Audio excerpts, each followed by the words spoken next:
and welcome to part 2 of balance. Today I want to talk about how to get the most out of how we balance. One really good thing to do is to come off your mat and be on a hard surface for it. If you've got a rug, it's going to be harder because it's going to take away that stability underneath your feet. Same as what a mat might do as well, especially if you've got a thick mat. So always just come on to a hard surface. And secondly, don't forget, if you need to, always have something like a chair or something that you can put your hand on for a bit of balance. A couple of things you can do with your feet as well. So when you're putting your feet on the ground, obviously the closer your feet are together, the harder it's going to be to balance. So bring your feet a little bit apart to start with. We'll go hip width apart. And then think about your toes and your heels here. So I've talked about when you're on the mat, about spreading your fingers wide to spread that load through your hand, and I've talked about clawing through your fingers so the pressure comes off your wrists. So with your feet, what I want you to think about is lifting your toes up and trying to spread them out as well, and then dropping them down and imagining you've got almost like a triangle underneath your feet, underneath the ball of your big toe, underneath your little toe sort of area, and through your heel as well. So if you can lift those toes, lean onto them, come right up off your heels, and then drop that heel down, and then bring those toes up. So you're kind of rocking backwards and forwards there. So let's have a go at just gentle rocking. Now, keeping full contact with the floor with those toes nice and wide. Just want you to keep that nice posture that you've got there. Shoulders down, neck long, tummy nice and contracted at the bottom there, and we're just going to move forwards. We're going to lean. So we've got that nice posture.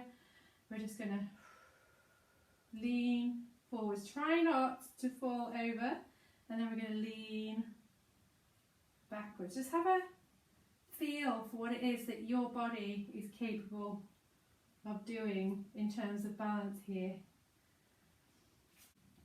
And again, it's always nice to just have a go at popping your hands on your hips and just feel that movement in your lower back.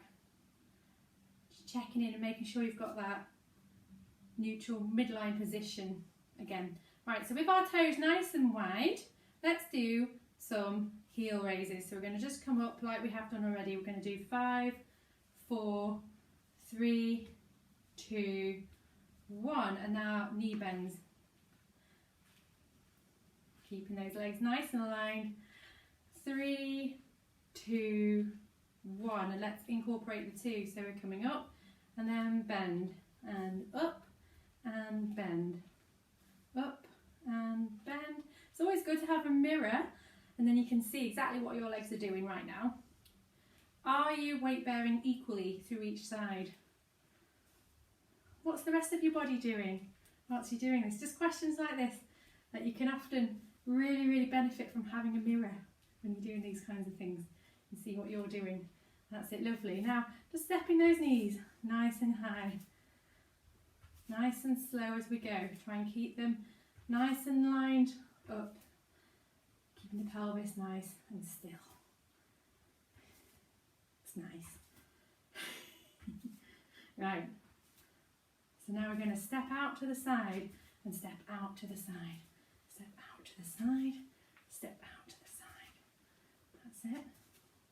Don't worry if you hear any clicks in your hips here. It might just be a muscle that's tight or something like that. As long as it doesn't hurt, we're okay. But remember, always work within your limits. Right, so now we're going to step nice and wide on our mat. We're going to come nice and wide with our toes pointing outwards. Check that that pelvis hasn't swung forwards here. And off we go. We're going to pop down and up. Use your hands again to keep those knees wide if they tend to come forwards. If you've got tightness in your adductors like me.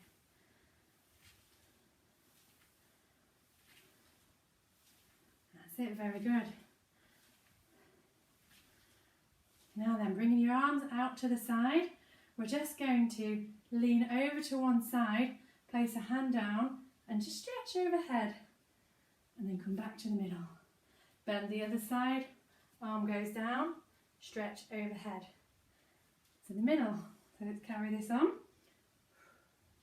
A nice plie with a mermaid stretch in there.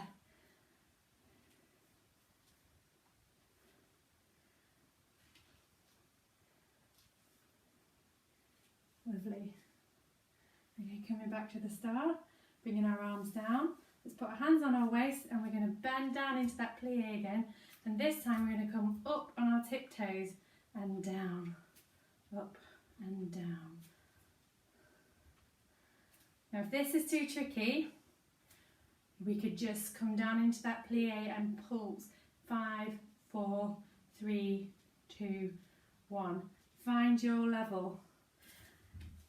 Walking the feet back into the middle there. We're going to work on the movement we did yesterday. So bringing that foot up and out.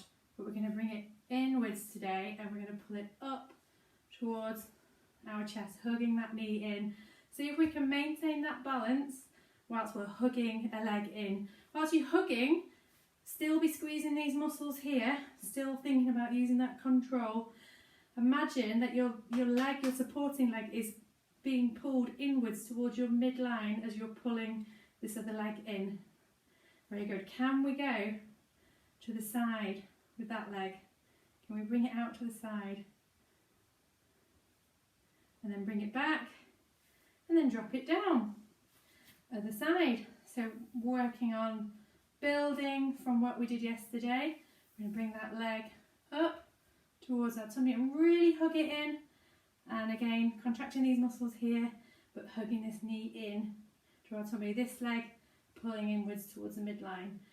Breath in and exhale as we bring that leg out to the side. See if we can hold it there. And bring it back and slowly lower down. Other side again. We're coming up, coming out to the side. We're bringing it back and down. And then this one to the middle. Find your center. Come out to the side and back and down.